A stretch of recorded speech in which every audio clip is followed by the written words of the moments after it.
So this is going to be our start point. Quite easy entry here, and there is a car park just up the end there for easy parking, and immediately you can see that our fins might well get caught on that, so we'll see. But if not, it looks like there's just a little ledge there on the left which we can hop up onto. So I can confirm that it's definitely not passable with a fin. You can get out on that little ledge there, just get around. I think Lee was going to attempt it, but has thought better of it. So just past the bridge here, this is the very first section. It looks very shallow, but quite clear. So we're about a minute in. We've only just come from the bridge, but I have just noticed that there is this point here, which I'm not sure how you'd access it. However, it looks like a really good entry point, and stops faffing with all that shallow water up there, and it is very shallow immediately after as well, so your fin does get caught. So I would say if I was going to do this route again, this definitely would be a much better entry point. I studied the aerial maps quite a lot before doing this route, and both the left fork here and the right fork coming up here look passable. But what we're going to do, since there's two of us, is I'm going to go that way and Lee's going to go that way, and we'll see. There's some pretty cool houses down here, and I don't know, it's just nice seeing something that you would only be able to see by river. I think I just got a WhatsApp from Lee, so I'm hoping all went well. Let me check. So I've just come from down there, and it joins the river and goes up that way. I think this is a scout hut, some kind of scout place. And Lee has just come from this way. How was it? Yeah, really nice. Just fields, loads of wildlife, saw a few kingfishers, pheasants in the undergrowth which jumped out. Water's really quite deep up there as well, which is different from the start of the paddle. But yeah, really nice.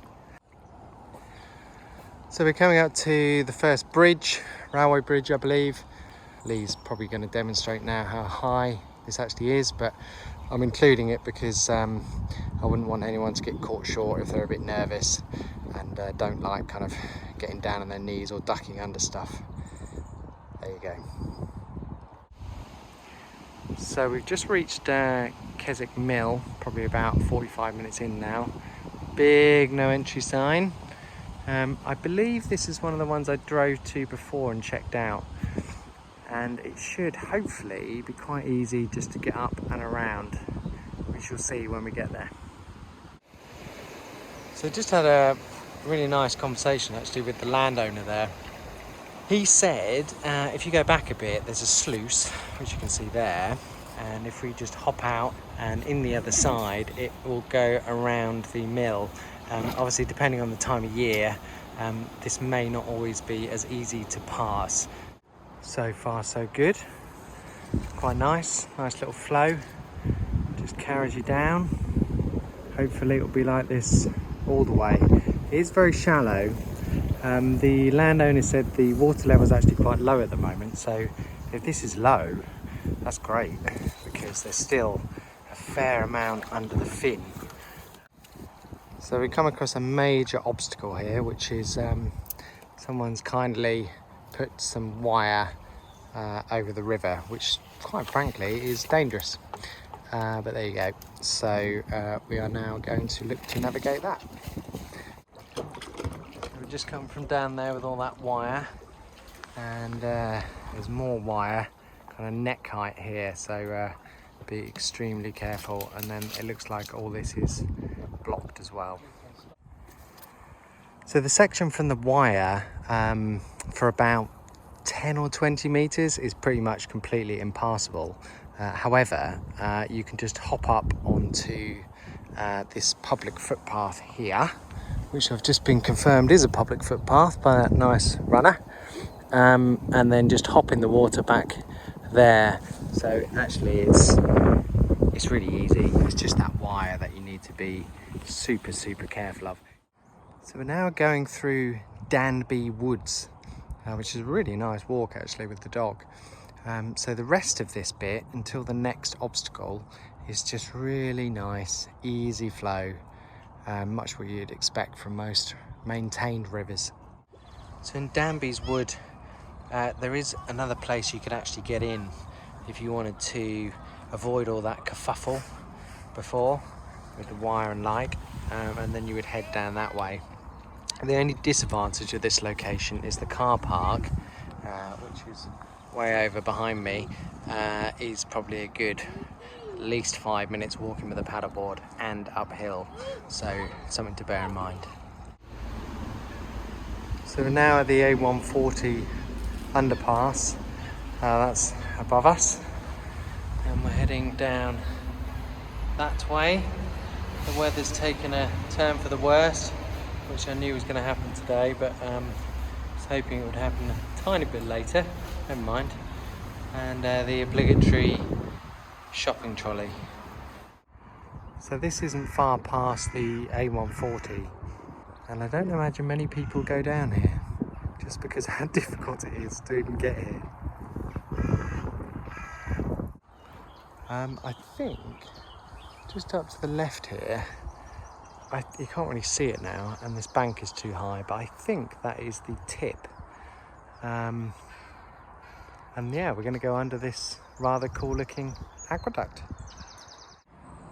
All this section is really pretty. You've got a lot of road noise, which is annoying, but really pretty. So we just had to wade through all that crap, which I can honestly say smell as bad as it looks. However, this side looks idyllic. Very nice around here. Quite a few nice properties and nice things to look at.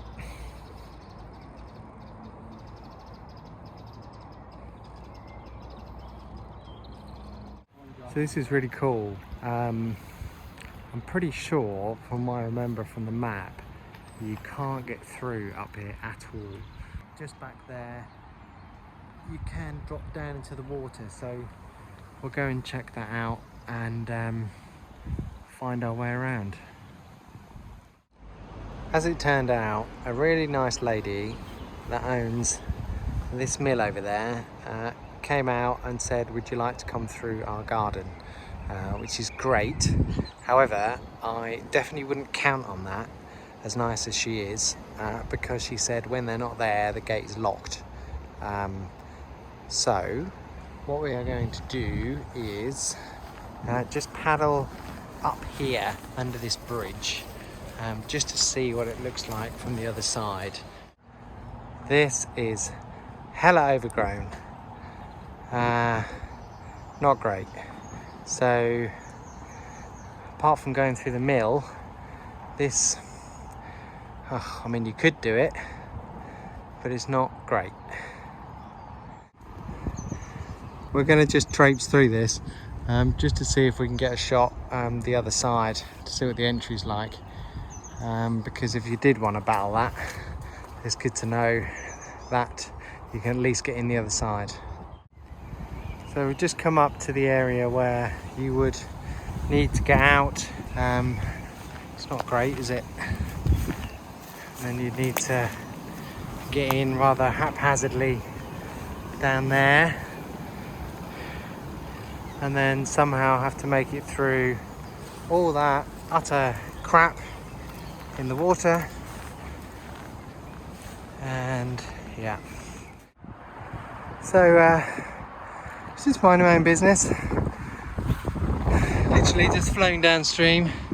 I was going to film that, the A146, and then a swan came out of nowhere, and I thought, that's strange, why is it coming so fast at me?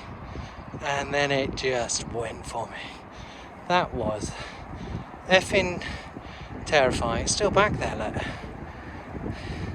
I've never known that ever. Why is it following us? That is the most aggressive swan ever. So we've got a bit of a situation. What's the situation, Lee? We've got this swan that wants a piece of our meat, I think, trying to chase us. We need to get out over there. In order to get out over there, we have to pass this very, very angry swan. And it is seriously, seriously pissed. We've For never seen absolutely our meat so fast. no reason. Look at it. It's still coming for us.